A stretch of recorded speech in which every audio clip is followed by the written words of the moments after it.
Assalamualaikum warahmatullahi wabarakatuh. Perkenalkan, nama saya Pratiwi Suhalang, NIM A1C221094, kelas C, jurusan S1 Keperawatan. Di sini saya akan mempresentasikan materi yang berjudul kardiovaskuler. Penjelasan: sistem kardiovaskuler merupakan organ sirkulasi darah yang terdiri dari jantung, komponen darah, dan pembuluh darah yang berfungsi memberikan dan mengalirkan suplai oksigen dan nutrisi ke seluruh jaringan tubuh yang diperlukan dalam proses metabolisme tubuh. Sistem kardiovaskuler memerlukan banyak mekanisme yang bervariasi agar fungsi regulasinya dapat merespon aktivitas tubuh. Salah satunya adalah meningkatkan aktivitas suplai darah agar aktivitas jaringan dapat terpenuhi. Pada keadaan berat, aliran darah tersebut lebih banyak diarahkan pada organ-organ vital seperti jantung dan otak yang berfungsi memelihara dan mempertahankan sistem sirkulasi itu sendiri. Selanjutnya, anatomi jantung. Jantung berbentuk seperti pir atau kerucut, seperti piramida terbalik dengan apeks superior sampai posterior C11, berada di bawah, dan basis anterior sampai inferior ICS5 berada di atas. Pada basis jantung terdapat aorta, batang nadi paru, pembuluh balik atas dan bawah, dan pembuluh balik. Jantung sebagai pusat sistem kardiovaskuler terletak di sebelah rongga dada atau cavum thorax sebelah kiri yang terlindungi oleh kosta, tempatnya pada mediastinum. Untuk mengetahui denyutan jantung, kita dapat memeriksa di bawah papilla mammae 2 jari setelahnya. Berat 3 pada orang dewasa sekitar 250 sampai 350 gram. Selanjutnya, jantung. Jantung adalah organ vital yang berfungsi sebagai pemompa darah untuk memenuhi kebutuhan oksigen dan nutrisi ke seluruh tubuh. Apabila jantung mengalami gangguan, peredaran darah dalam tubuh dapat terganggu, sehingga menjaga kesehatan jantung sangatlah penting agar terhindar dari berbagai jenis penyakit jantung.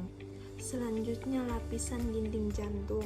Yang pertama itu luar atau perikardium, berfungsi sebagai pelindung jantung atau merupakan kantong pembungkus jantung yang terletak di mediastinum minus dan di belakang corpus sterni, dan rawan iga 2-4 yang terdiri dari 2 lapisan fibrosa dan serosa, yaitu lapisan parietal dan visceral.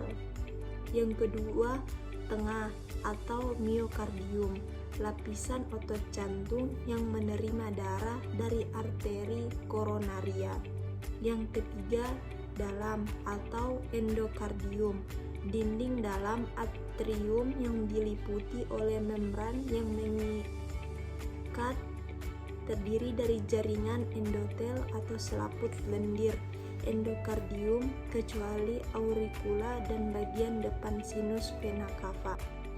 Fungsi utama jantung adalah untuk memompa darah ke seluruh tubuh dan menampungnya kembali setelah organ paru-paru membersihkan darah tersebut. Jantung menyediakan dan mengalirkan oksigen darah ke seluruh tubuh, serta membersihkan tubuh dari hasil metabolisme atau karbon dioksida. Selanjutnya, cara kerja jantung. Yang pertama, sisi kanan jantung bekerja menerima darah dengan sedikit kandungan oksigen dari pembuluh darah. Kemudian, jantung sisi kanan akan memompa darah menuju paru-paru. Pada organ paru-paru, darah akan mengambil oksigen dan melepaskan kandungan karbon dioksida yang dimilikinya.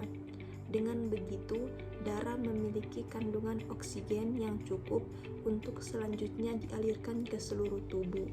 Yang kedua, setelah darah berhasil mengambil oksigen, selanjutnya darah akan dialirkan kembali menuju jantung sisi kiri.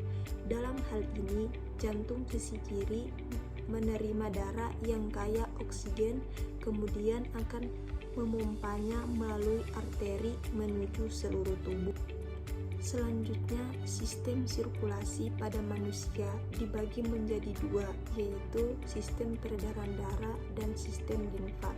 Yang pertama, sistem peredaran darah adalah sistem transportasi yang melibatkan tiga komponen, yaitu darah sebagai medium transportasi, jantung sebagai pemompa, dan pembuluh darah sebagai saluran. Sistem peredaran darah pada manusia bersifat tertutup dan ganda. Tertutup artinya darah dialirkan melalui suatu pembuluh, dan ganda artinya melewati jantung sebanyak 2 kali. Yang kedua, sistem limfa adalah sistem yang mengandung aliran limfa atau getah bening di dalam tubuh. Selanjutnya, masalah-masalah yang sering muncul pada jantung. Yang pertama, penyakit jantung koroner. Penyakit jantung koroner atau PJK yaitu pembuluh darah arteri yang mengalirkan darah ke jantung mengeras dan mengalami penyempitan. Kondisi ini dipicu oleh penumpukan kolesterol dan pembekuan darah di dalam arteri aterosklerosis. Yang kedua, serangan jantung. Serangan jantung adalah kondisi darurat yang terjadi saat pasokan darah ke jantung terhambat secara total, sehingga sel-sel otot jantung mengalami kerusakan. Serangan jantung biasanya disebabkan oleh penyakit jantung koroner.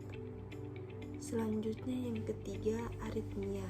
Aritmia adalah gangguan pada irama jantung. Irama jantung pada penderita aritmia bisa terlalu cepat, terlalu lambat, atau tidak beraturan.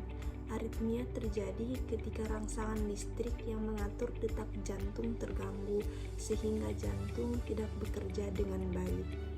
Yang terakhir yaitu kardiomiopati.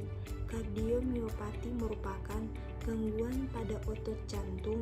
Kondisi ini menyebabkan kelainan pada bentuk dan kekuatan otot jantung. Misalnya, otot jantung menjadi lebih besar dan kaku, sehingga tidak dapat memompa darah ke seluruh tubuh dengan baik.